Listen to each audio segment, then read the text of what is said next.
Okay, we'll go ahead and get started here. This is chapter 3 in the ARRL study guide, and we're going to talk about rules and regulations for ham radio. Doesn't have all the good meat and the technical stuff in it that we're going to get to in the next chapters, but I think it's important for you to kind of understand the structure of how the rules and regulations operate. And it's not particularly complex, but it does seem to work pretty well. So we'll get into this. We'll take a look at the international operating rules. There are a lot of initials. We'll explain a little bit the ITU, the FCC, and the FAA. Cover the rules for exams and examiners. Historically, the FCC administered the testing for amateur radio licenses, but at some point in the past, transitioned to a system where the hams actually do the testing through controlled organizational groups. And we'll give you a little bit of information on how that's all set up. We'll hit frequency privileges again, probably in a little more detail than we did in the last session. And the chapter gets into managing interference issues, some third-party rules, technical rules and standards, and good amateur practices. I'm just going to hit some of the highlights that I think are fairly important for you. And the things I miss are pretty well covered in the chapter. So you just need to make sure that you study the whole chapter and work through the questions for that chapter if you haven't done so already. Okay, the situation with managing the frequencies in the radio spectrum is that each country in the world is a sovereign nation. And what that means is that they have the ability to control transmissions that are generated on their land. And since they are sovereign, they really don't report to a higher authority. So theoretically, they could all do anything they wanted to do.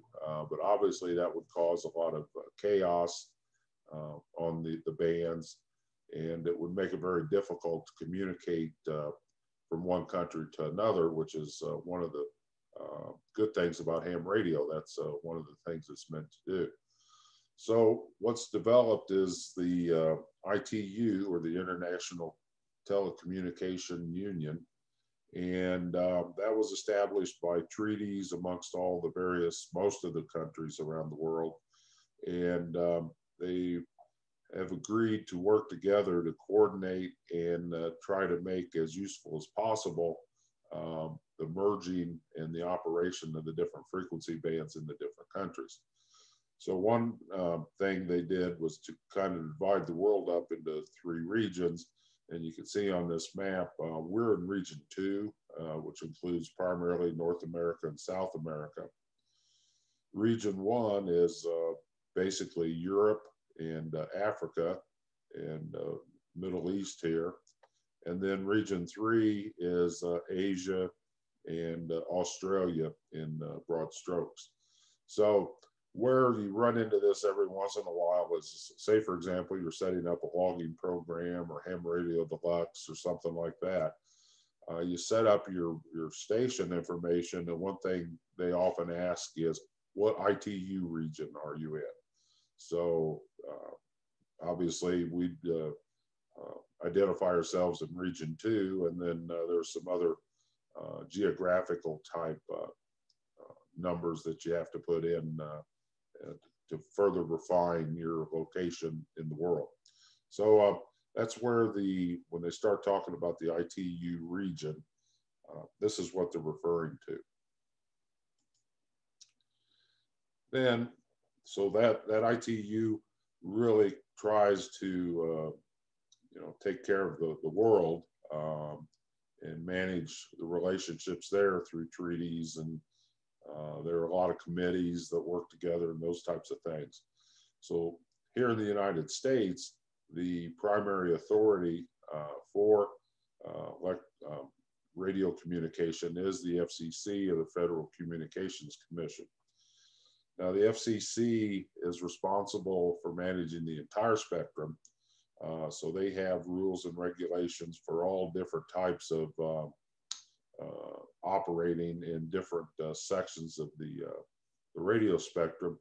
And the one section of the rules that applies specifically to amateur radio is Part 97, which is a section of Title 47. So it starts off with Title 47. It's the broad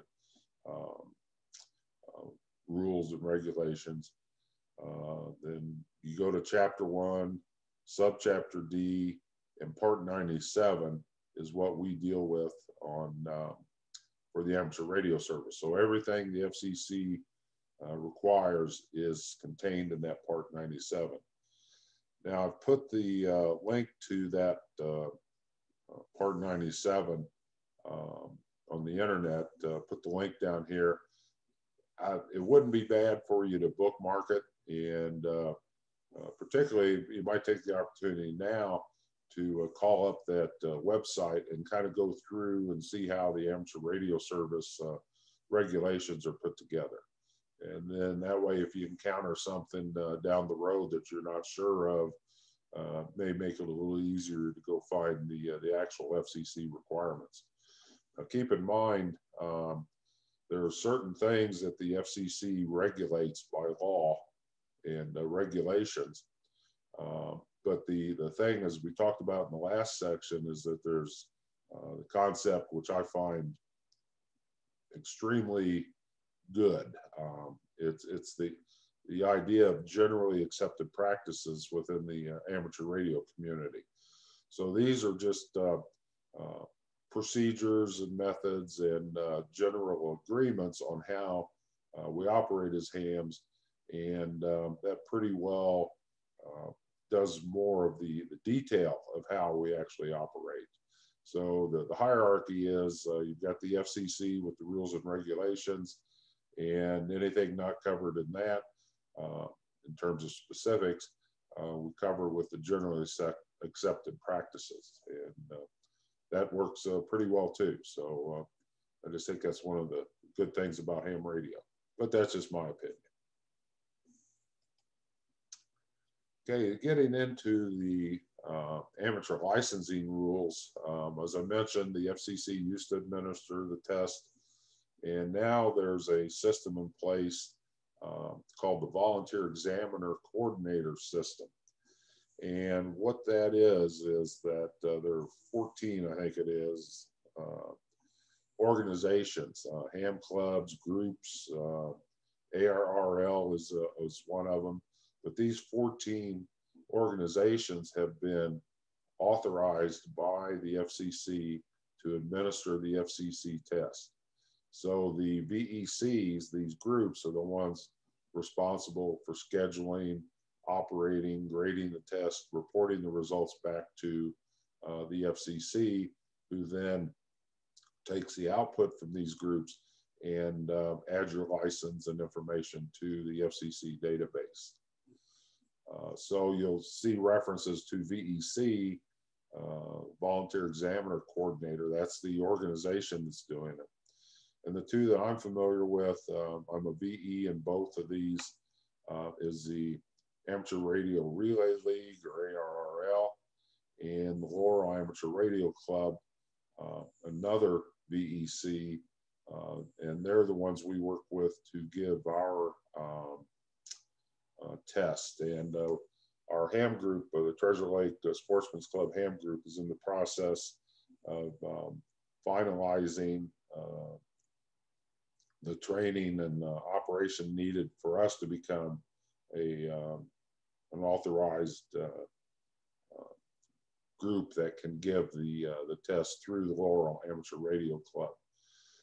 COVID kind of put a damper on that. We were just about there, and then with the past year kind of being on pause, we've kind of put that on hold, yet we still rely on the Elk County Amateur Radio Club to administer the test for us when we have new people taking tests. And we help participate with the VEs that belong to the Sportsman's Club Ham Group.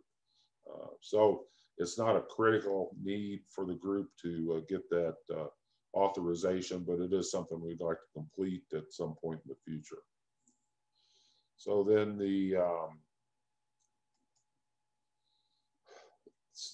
let's say you want to be a VE, and what the VE does is they're the ones that do the actual work at a test session. And in order to do that, to participate and specifically grade the test and determine whether a candidate has passed or failed, you have to be a VE. And the testing sessions require 3 VEs of proper class, and we'll talk about that in a second, in order to grade, to give the test, grade them, and report the results. So you have to be accredited by a VEC. That's the main group, like Oral or the ARRL. You have to be at least 18 years of age.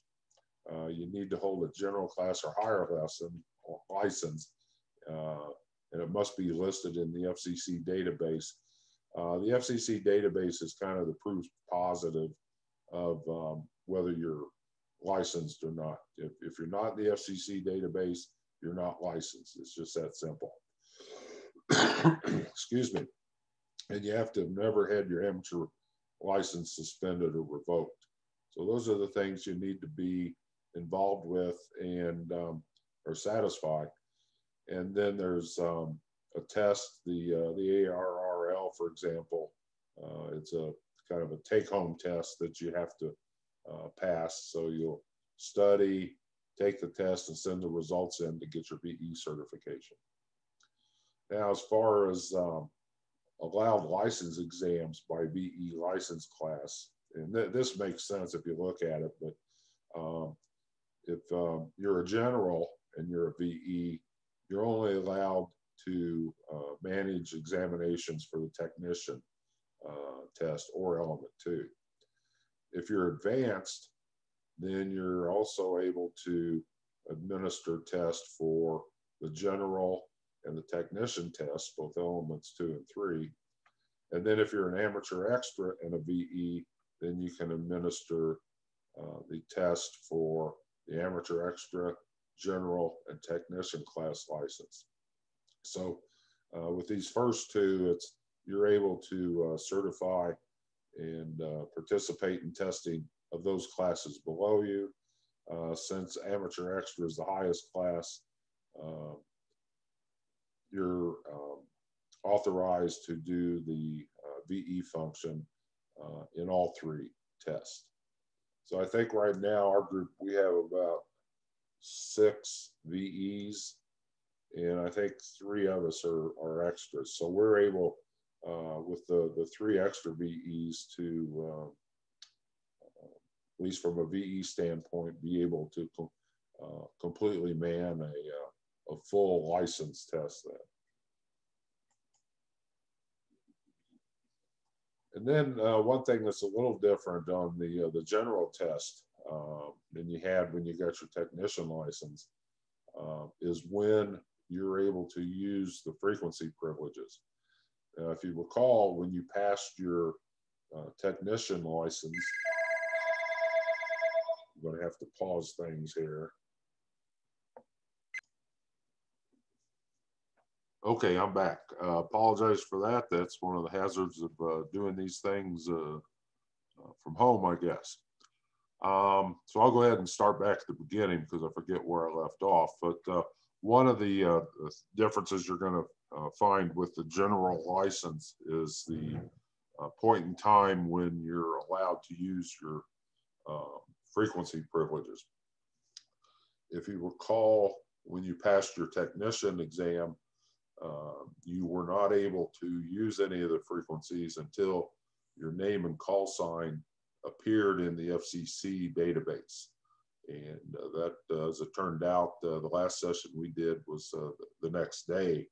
The folks at Elk County got the information in quickly, and the FCC got everybody licensed pretty fast. So didn't have too much of a wait there. Now with the general license, you don't have to wait for the update to be made in the FCC database because you're already in the FCC database with your technician license. So what you can do as soon as you receive the CSCE, which is the sheet of paper that the examiners give you indicating that you passed the exam, as soon as you have that in your possession, then you have immediate privileges in the frequencies for the general class license.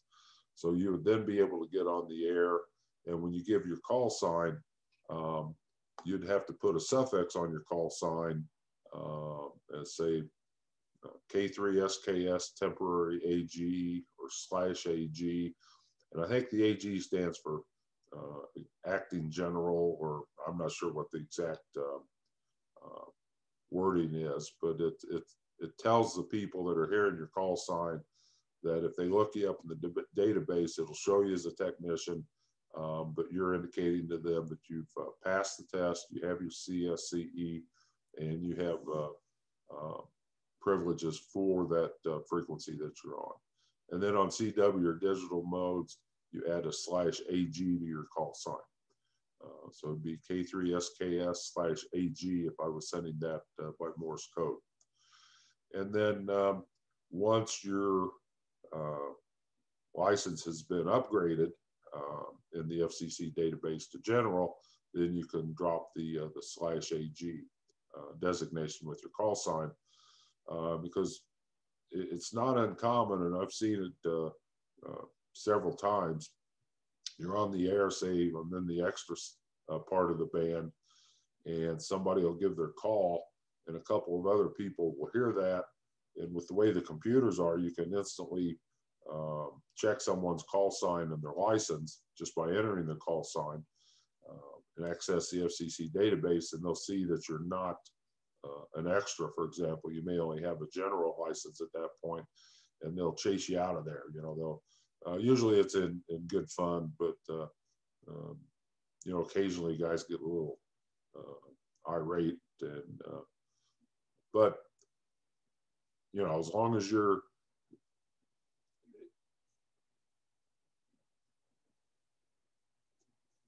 oops, dropped my pen. You know, so it's not a big deal to get booted out, but do your license is checked out probably more frequently than you might expect. Okay, this is the frequency privileges chart I put together that I use in my shack, and I kind of wanted to get into this in a little more detail to point out some things to you. We talked about this a little bit in the last session, but essentially what we have here is we've got a section here for the extra license, a section for the general, excuse me, and then the HF bands. I don't think 6 is actually an HF, but I've still got it there on the list. So the way this sets up is that, say on 160 meters, both the extra and the general have the same privileges from 1.8 megahertz to 2 in the CW Iridian data section. That'd be the lower section of the band. General in the phone section can operate from 1.8 to 2.0, whereas the well, I guess it's the same as the extra. So it's pretty narrow band, 200 kilohertz. So on this band, both the extra and the general have the same privileges. When you get to 80 meters, it's 3.5 to 3.6 is the CW and Iridian and data section of the band. The extra can go from 3.6 to 4 megahertz, and the general can go from 3.8 to 4.0 megahertz. Now, one thing that we'll get into this in a little more detail as we get into single sideband operating. But let's say here on 80 meters, and 80 meters is operated using lower sideband. That means that the frequency that you're using starts at the carrier. So let's say we're at 3.7 megahertz. So you're going to go from 3.7 to about 2.3 kilohertz below that. So the window is south or to the left of your carrier frequency since it's lower sideband. So what that means is you could operate at 4.0 megahertz, dead nuts right on 4.0, because the spectrum that you're going to be using is below that by, let's say, 3 kilohertz for the bandwidth of the single sideband signal. Now, where it gets a little trickier is when you're on the low end of the band. Say if you can't operate on 3.6 megahertz, well, let's go here to the general, because this is what you'll be concerned with. You can't operate, you can't put the frequency at 3.8 megahertz because the lower sideband will be below 3.8 megahertz, which is out of your frequency range.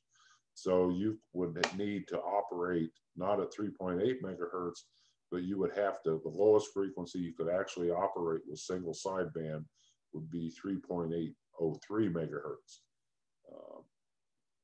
And then that's the similar situation on 40 meters, which is lower sideband. The digital and CW usually operates as upper sideband, so that's going to be reversed.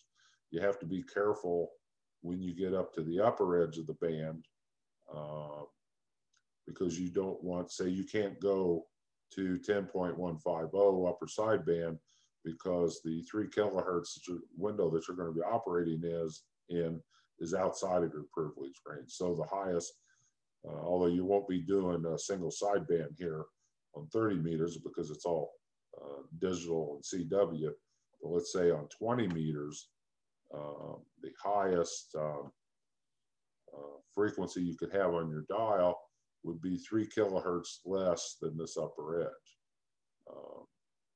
So you could be at 14.347, and then the upper edge of your sideband window would be right on 14.350. So it seems to me, I recall there are several questions in the question pool that are put in there to make you think that through. And all you have to do is just visualize this, the carrier and the sideband as you're dialing along the spectrum, and you'll be able to figure out how close you can get to the sideband. So, this is the same setup for all these other bands.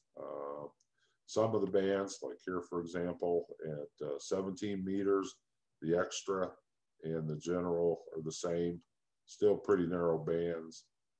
A little difference here on 15, where general can go down to 21.2, or the extra can go down to 21.2, and the general 21.275.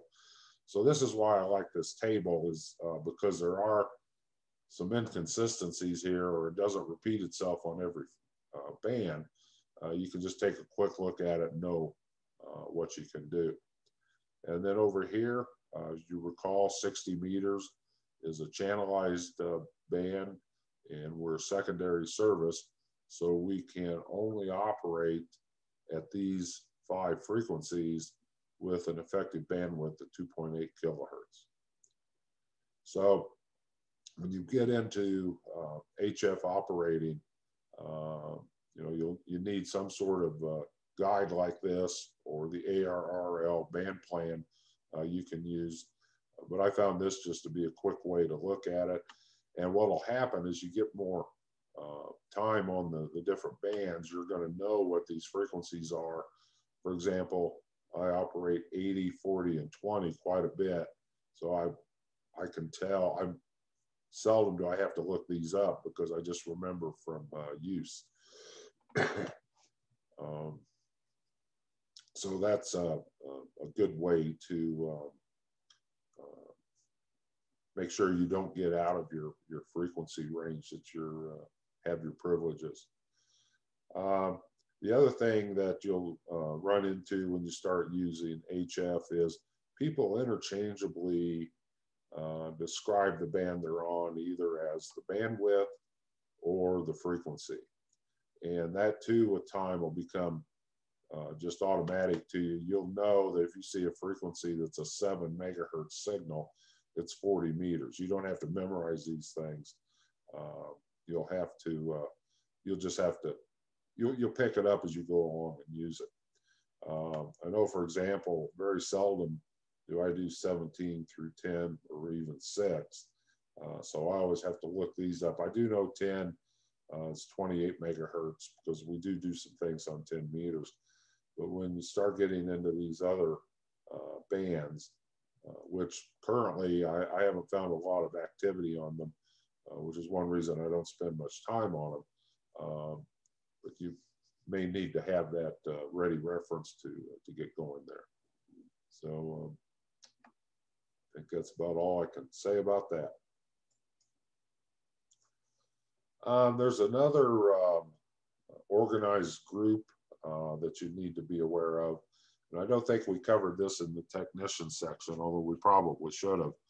But if you recall the FM repeaters for 2 meters, 70 centimeters, they all run on a pair of frequencies. They have a transmit frequency and a receive frequency. And because the repeaters are geographically separated, you have to be careful that you don't get 2 repeaters on the same frequencies very close together. So what's become, what is developed is a group called a repeater council. And there are repeater councils all over the country. The one that we're involved with is the Western Pennsylvania Repeater Council.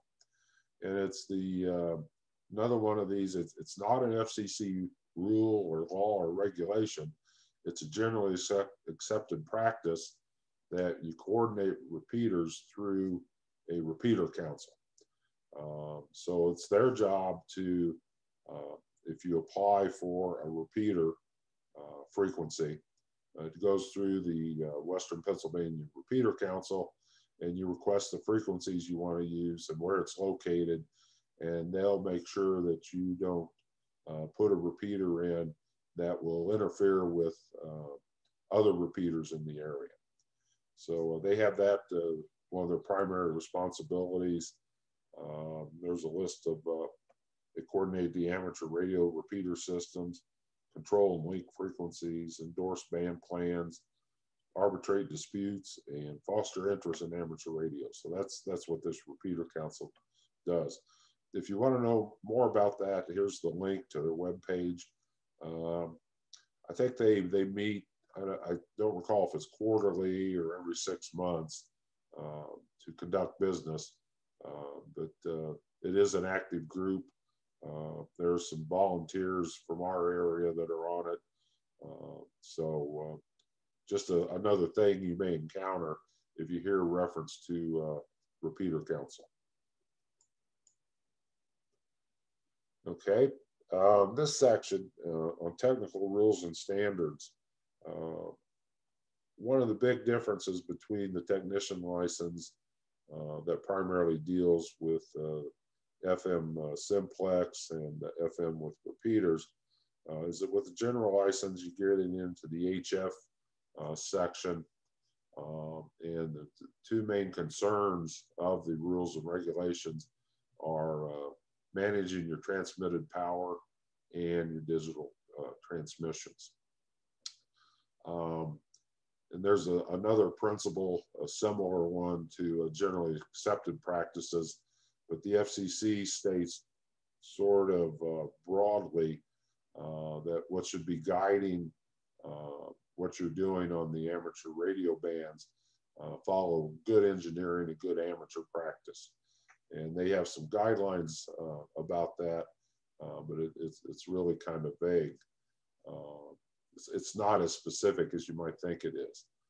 And that prompted me to make a comment. I ran into another ham that's probably as opinionated as I am, and we had a little disagreement on this point. And I just pointed out to him that, you know, ham radio, it's a hobby, not a religion. So I don't think you have to get all wound up about it. It's just use common sense and stay within the law, and we'll be in good shape. So where you really start getting into, particularly obviously the transmitted power concerns, is that if you start using a linear amplifier. Now, if you recall, we took a look at some of the HF type of equipment, the radios, the transceivers, and generally if you buy, for the most part, most of the HF transceivers, particularly the entry-level transceivers, are generally 100 watts output. And you can do quite a bit with 100 watts, but there are times or as you develop your skills and what you want to, capabilities, what you want to do, you may want to go to higher power outputs. And what you would do then is purchase a linear amplifier, which this is an example of one. And where that goes is on the output of your transceiver, the main box, your main radio, it goes to the output of the transceiver, goes to the input of this linear amplifier. And then the output of the linear amplifier is what drives your antenna. So instead of going, say, from 5 to 100 watts of power with just your radio, you can go from, in this case, it would be 50 to 1500 watts with the linear amplifier. So it's the 15 times the power that you have beyond what your base, your radio is. And the reason it's referred to as a linear amplifier is that the output of the amplifier is proportional to the input. So whatever you put in the input, the output is whatever the gain is times your input. So as you increase the input, the output goes up proportionately to the input. So theoretically, it exactly follows the signal that you're trying to transmit, just at a higher power level. And then within the linear amplifier, there are two main types of designs. One design uses vacuum tubes for the high power section of the amplifier. That goes back to the early days of amateur radio. They're still building them, even though vacuum tubes have been replaced by solid state devices in a lot of applications. But you can still buy linear amplifiers with vacuum tubes in them. And there's some pluses and minuses of that. The other type of linear amplifier is a solid state amplifier. And rather than using vacuum tubes for the final amplifier stage, it'll use solid state devices like high power field effect transistors and different configurations. And we'll get into that a little later in one of the later chapters. So when you're looking at linear amplifiers, there's tube and solid state. Both have good points, both have trade-offs. It's like everything in engineering, there is no perfect answer. You can't get something without giving something up. And that's half the fun of trying to figure all this stuff out. So anyway, if you happen to pick up an amplifier and install it in your shack, you need to be aware that general, advanced, and extra licensees are limited to maximum transmitter output power of 1500 watts, peak envelope power, PEP. Now, the peak envelope power, if you recall, although maybe we haven't gotten into it that deeply, but it's the peak power at one cycle in your signal. So you can't go over 1500 watts peak. And that means, for example, if you're using single sideband phone and you're modulating the single sideband signal with the voice, the average power is going to be much less than that, or probably will be much less than that. So you're limited to 1,500 watts peak envelope power, with the restrictions that you're limited to 200 watts peak envelope power on the 30-meter band. Remember, that one was the all digital CW and RTTY band. Oops.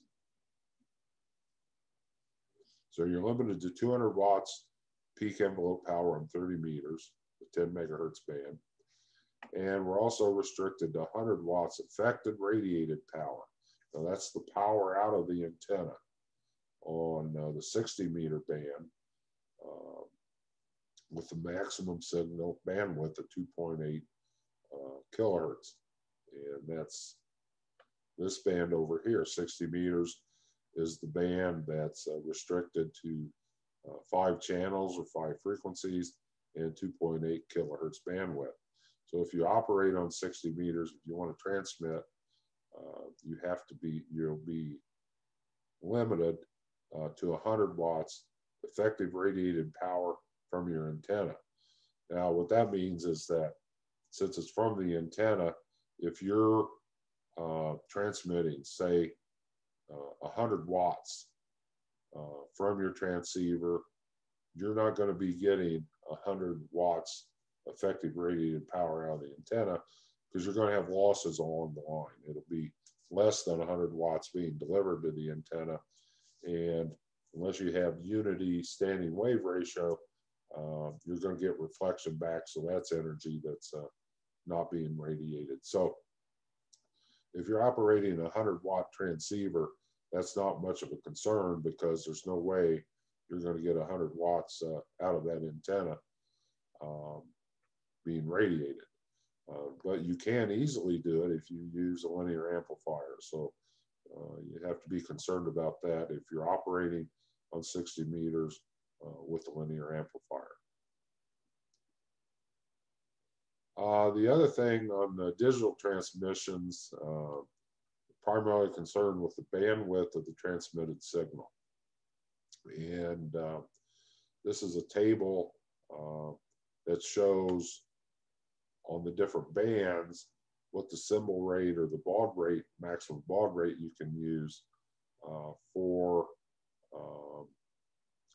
these bands here. So here, the 12 meters to 160 meters, you have 300 baud rate with a maximum bandwidth of 1 kilohertz. The 10 meters, this is if you're transmitting digital. It could be RTTY, it could be PSK31, whatever. It's a digital mode. You can have a symbol rate or baud rate of 1200 and still 1 kilohertz bandwidth. And then as you go up into the higher frequencies, the symbol rate can increase, and the bandwidth that you can use increases too. They mentioned in the chapter write-up that they're, I forget the specifics, but they're considering changing the symbol rate. I forget what they're going to change it to, but it was in the chapter. If you read it, I'm sure you'll see it. And that's about it. That's all I know, or at least what I thought I could add to what was in the book. The book does a pretty good job of covering all this stuff.